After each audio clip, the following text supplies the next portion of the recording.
Abasuhuje bakunzi ba Judgment Truth Victory, mbahaye ikaze muri ino gahunda ya Soma Bibiliya. Muravugana na Urinzwe n'Imana Faustin. Nakubwiye ko tuzasoma Bibiliya, aho tuzifashisha Bibiliya eshatu: Bibiliya yera, Bibiliya ntagatifu ndetse na Bibiliya y'Icyongereza yitwa King James Version.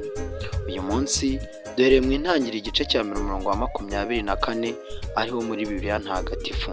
Imana iravuga iti: ubutaka nibubyara inyamaswa nzima zikurikije amoko yazo, izishobora gutungwa, izikururuka hasi, izo mu ishyamba zose zibaho.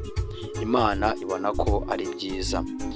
Tangira igice cya 24 muri Bibiliya haravuga ngo: Imana irema inyamaswa zo mu isi nk'uko amoko yazo ari, n'amatungo nk'uko amoko yayo ari, n'ibintu byose bikuruka hasi nk'uko amoko yabyo ari.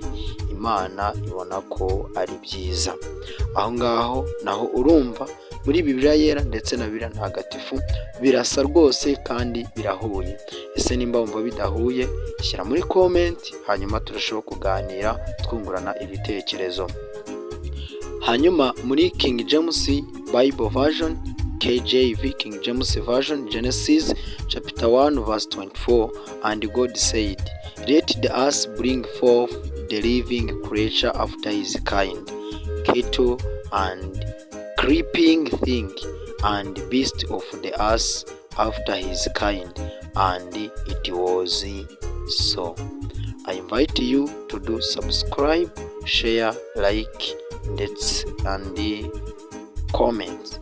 Rero nakurakira gukora subscribe, share ndetse abanagize n'ikibazo ukandika muri comment. So mbifurije amahoro n'imigisha, murushaho kugubwa neza.